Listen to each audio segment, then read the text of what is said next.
Gold trusted gold buyers తాకట్టులో ఉన్న బంగారాన్ని విడిపించి ఈ రోజు ఉన్న మార్కెట్ ధరకే కొనబడును. మరిన్ని వివరాలకు సంప్రదించండి 7771077720. సో ఆల్మోస్ట్ ఇప్పటికి ఒక 14 రోజులు అవుతుంది ఇన్సిడెంట్ జరిగి. కానీ నేను హ్యూమన్ రైట్ కమిషన్కి అలాగే ఉమెన్ కమిషన్కి కంప్లైంట్ చేసి కేసు నెంబర్ వచ్చే వరకు వెయిట్ చేయడం జరిగింది. At the same time Sankranti holidays కూడా రావటం వల్ల దీనికి కొంచెం టైం తీసుకోవాల్సి వచ్చింది నేను. అండ్ నాకు కూడా నా మానసికంగా నేను చాలా పెయిన్ డిప్రెషన్ నా ఫేస్లో కూడా తెలుస్తుంది. ఐమ్ నాట్ వెల్ అసలు. ఇప్పటికీ నాకు సమయం దొరికింది. At the same time cinema వాళ్ళంటే ఒక రకంగా అంటే నేను ఆ పదం ఇప్పుడు నేను మీ ముందు యూజ్ చేయలేను. కానీ జేసీ ప్రభాకర్ రెడ్డి ఒక సీనియర్ పాలిటీషియన్. ఆయన ప్రస్తుతం అలయన్స్ ప్రభుత్వంలో ఉన్నారు. గతంలో మాజీ ఎమ్మెల్యేగా కూడా చేశారు. ప్రస్తుతానికి వాళ్ళ కొడుకు తాడిపత్రి ఎమ్మెల్యేగా చేస్తున్నారు. Municipal chairman commission of Tadipatri కూడా ఉన్నారు. సో వారు నా మీద అనవసరమైన వ్యాఖ్యలు చేశారు. మహిళల సంరక్షణ కోసం నేను మాట్లాడడం మాత్రమే జరిగింది తప్ప నేను ఎవ్వరి పేర్లు కూడా మెన్షన్ చేయలేదు. ఎప్పట్లాగే సోషల్ అవేర్నెస్ కోసం నేను వీడియోస్ చేస్తూ ఉంటా.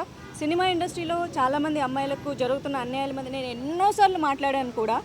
కానీ సినిమా ఇండస్ట్రీ ఎప్పుడు కూడా నేను మాట్లాడింది కండెమ్ చేయలేదు. అండ్ శివబాలాజీ గారికి మాదల్ రవి గారికి కాల్ చేయడం జరిగింది.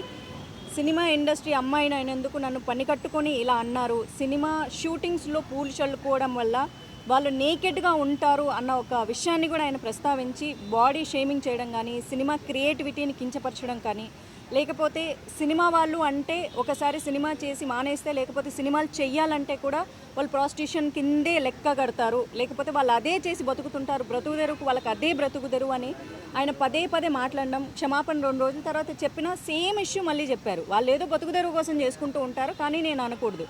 సో సినిమా వాళ్ళంటే ఇంకా బతకడానికి ఇంకా వేరే పనేం లేదు. నా పార్టీకి నేను సినిమా ఇండస్ట్రీలో ఈ మధ్యకాలంలో సినిమాలు చేయట్లేదు. నేను బెంగళూరులో జాబ్ చేసుకుంటూ అక్కడ బ్రతుకుతూ ఉంటే నన్ను పుల్ చేసి ఇలాంటి మాటలు మాట్లాడడం నాకు చాలా చాలా బాధ కలిగించింది. శివగారికి ఎప్పుడైతే నేను కాల్ చేశానో ఇలా నాకు మన సినిమా ఇండస్ట్రీ నుంచి కండెమ్ చేయాలని అడిగితే చాలా వెంటనే స్పందించారండి. 15 సంవత్సరాలుగా శివబాలాజీ గారు కానీ మాదల్ రవి గారు నాకు మంచి సన్నిహితులు. బట్ ఇక్కడికి వచ్చేసరికి స్నేహితులు అన్నది ఇంపార్టెంట్ కాదు. ఎందుకంటే మాకి కొన్ని బైలాస్ ఉంటాయి. దాని ప్రకారం మాత్రమే వాళ్ళు ఏదైనా యాక్షన్ తీసుకోగలరు. పర్సనల్ ఇష్యూస్ అన్నది ఇక్కడ తీసుకోరు. ఇది సినిమా ఇండస్ట్రీకి సంబంధించింది. నేను ఇక్కడ సినిమాలు చేశాను కాబట్టి దానికి ఏం కావాలని మొత్తం ఆయన స్టోరీ విన్న తర్వాత హీ సెడ్ ఓకే, ఇది తప్పకుండా నేను రిసీవ్ చేసుకుంటానని చెప్పారు. థ్యాంక్ యూ శివ గారు, థ్యాంక్ యూ సో మచ్. అలాగే మంచు విష్ణు గారితో కూడా మాట్లాడడం జరిగింది. హీ సెడ్ ఓకే అని చెప్పారంట. వెంటనే రెస్పాండ్ అయ్యారు. వితిన్ సెకండ్స్లో రెస్పాండ్ అయ్యారు. చాలా చాలా థ్యాంక్స్. ఎందుకంటే నేను ఈ విషయంలో నిజంగా థ్యాంక్ యూ చెప్పుకోవాలి. రవి గారు థ్యాంక్ యూ అండి. బికాజ్ నేను చాలాసార్లు సినిమా ఇండస్ట్రీ మీద ఎన్నో విషయాల మీద నేను చాలా హార్ష్గా మాట్లాడడం కూడా జరిగింది. కాకపోతే ఇండస్ట్రీ ఒక్కటే అనుకుంది, మాధవి ఎప్పుడు మాట్లాడినా కఠినంగా మాట్లాడుతుందేమో కానీ బట్ రైట్ టాపిక్ మాట్లాడుతుంది మా అమ్మాయి అనుకున్నారు. అందుకే ఈరోజు మా అసోసియేషన్ కూడా స్పందించింది. నేను నిజంగా మనస్ఫూర్తిగా థ్యాంక్ యూ చెప్తున్నాను. ఎందుకంటే మాధవీలత అనే అమ్మాయి ప్రజలకు తెలిసింది సినిమా ఇండస్ట్రీ ద్వారానే. ఆ రెస్పెక్ట్ నాకు ఎప్పుడు ఉంటుంది. ఈ రోజుకి నేను ఈవెంట్లు చేయగలుగుతున్నా, డిజిటల్ యాడ్స్ చేయగలుగుతున్నా కేవలం సినిమా ఇండస్ట్రీ వల్లే. నాకు మనీ వస్తుంది, నేను బతుకుతున్నాను. దో జాబ్ ఉన్నా ఇది కూడా నాకు బ్రతుకు తెరువుకు నాకు చాలా అవసరం అవుతుంది.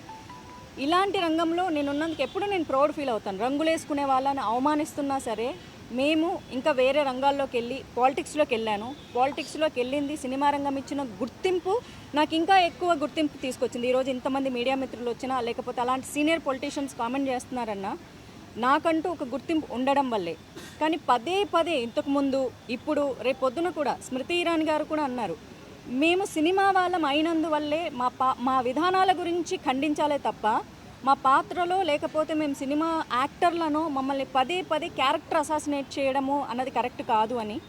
సో ఇంతకంటే నేను ఏం మాట్లాడలేకపోతున్నాను. Because still there is a pain. నేను ఎమోషన్ అవుతూనే ఉన్నాను. ఏడ్చి పెడితే నేను చాలా వీకర్ అనుకున్నా. I'm not weaker, I'm a fighter. నేను ఫైట్ చేస్తాను. మొదటగా నన్ను సినిమా అమ్మాయిగా నన్ను ఖండించారు, బూతులు మాట్లాడారు కాబట్టి నేను ఫస్ట్ నా మొదటి అడుగు మా ఛాంబర్లో పెట్టాలని నేను ఇక్కడికి వచ్చాను. తర్వాత ఫర్దర్గా నేను ఏం చేస్తాను అన్నది ఖచ్చితంగా నేను మీడియాకి ఇన్ఫామ్ చేస్తాను.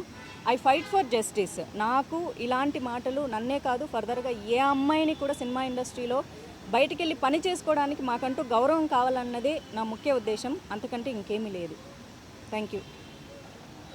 మారల్ సపోర్ట్గా చెప్పగలుగుతాం తప్ప తన ఫీలింగ్స్ని అంటే ఎలా సాటిస్ఫై చేయాలో అర్థం కావట్లేదు. But what ever she's facing and what ever she's said ఇప్పుడు మీ అందరి ముందు చెప్పింది తను ఆల్మోస్ట్ 2 డేస్గా నాకు చెప్తూనే ఉన్నారు. అండ్ ఎంత పెయిన్ ఉంది అనేది, ఉన్నది చేతిలో ఉన్నది. ఎంత పెయిన్ అనేది యాజ్ మనందరికీ సిస్టర్స్ ఉన్నారు, మదర్స్ ఉన్నారు, 100% మదర్స్ ఉండాలి.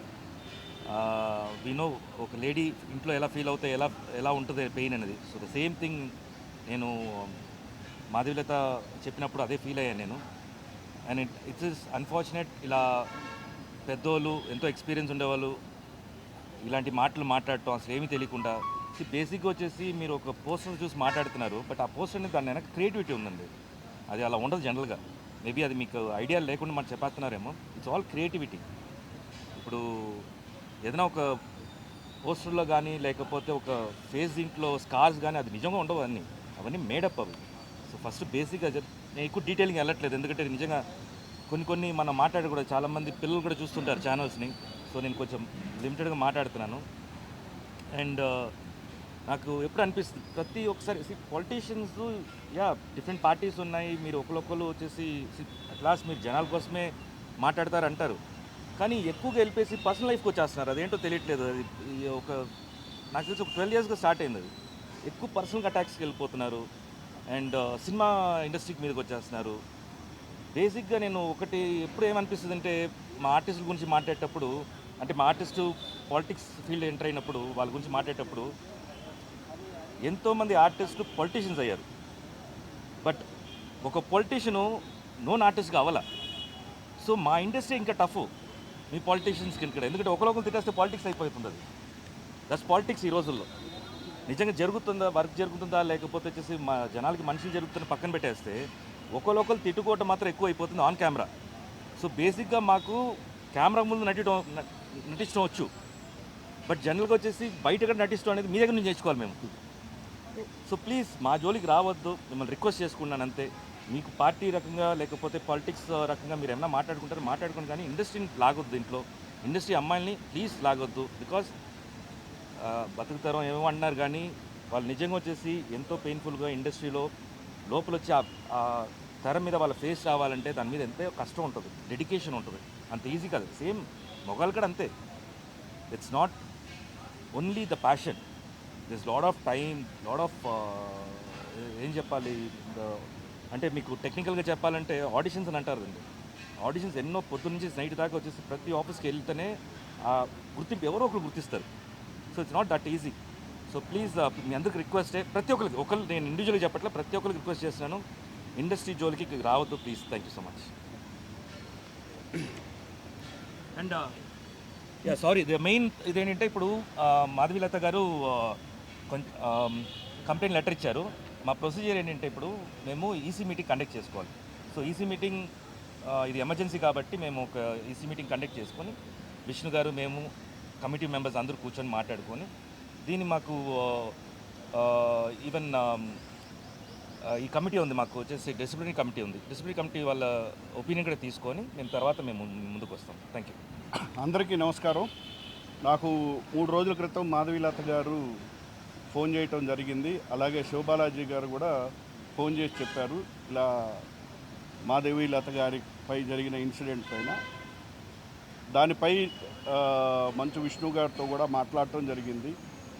ముందుగా చెప్పాలనుకుంది ఏంటంటే, మూవీ ఆర్టిస్ట్ అసోసియేషన్లో there is a women protection cell. ఎందుకంటే మూవీ ఆర్టిస్ట్ అసోసియేషన్లో ఉన్న మహిళలందరికీ మేము అండగా ఉంటామని ఒక సీరియస్ ఉమెన్ ప్రొటెక్షన్ సెల్ ఉంది.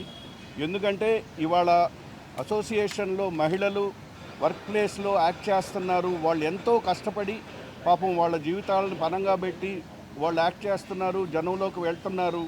మరి అటువంటి వారిపైన ఎటువంటి దాడిని కూడా మేము మూవీ ఆర్టిస్ట్ అసోసియేషన్ తరఫు నుంచి ఖండిస్తాం. అలాగే మూవీ ఆర్టిస్ట్ అసోసియేషన్లోని మహిళలందరికీ అండగా ఉంటుంది. అలాగే మాధవీలత గారిని ఆ రోజు నేను రిక్వెస్ట్ చేసాం. ఛాంబర్లో కూడా వారు కంప్లైంట్ ఇచ్చారు. అలాగే అన్ని ఇండస్ట్రీలోని అన్ని సంఘాల్లోనూ వారు కంప్లైంట్ ఇవ్వటం జరిగింది. తప్పనిసరిగా, ఎందుకంటే ఈ మధ్య మేము చూస్తున్నాం, మాకు చాలా బాధాకరంగా ఉంది. ఇండస్ట్రీలో చాలా వ్యక్తుల పైన ఈ యూట్యూబుల్లో రాంగ్ ప్రచారాలు, అంటే నిజం గడప దాటే లోపే అబద్ధం ఊరంతా తిరిగేసి వస్తుంది. అది వాళ్ళ వ్యక్తిగత జీవితాలని పాడు చేస్తున్నాయి. ఎంతోమంది గురించి చనిపోయారని కానీ. సో ఇటువంటి దాళ్ళు మహిళలపై ఉండకూడదని మూవీ ఆర్టిస్ట్ అసోసియేషన్ ఇప్పుడు వారు ఇచ్చిన కంప్లైంట్ని మాకు వీ హ్యావ్ ఏ కమిటీ. ఈ కమిటీలో మొత్తం committee members, office bearers, committee members అందరూ చర్చించి దీనిపైన the entire committee will take a decision and we all say that we will stand by all the women in movie artist association. And మీరేం కంగారు పడద్దమ్మా, there is a women protection cell not only in movie artist association but the industry, film industry as a movie artist industry as a women protection cell.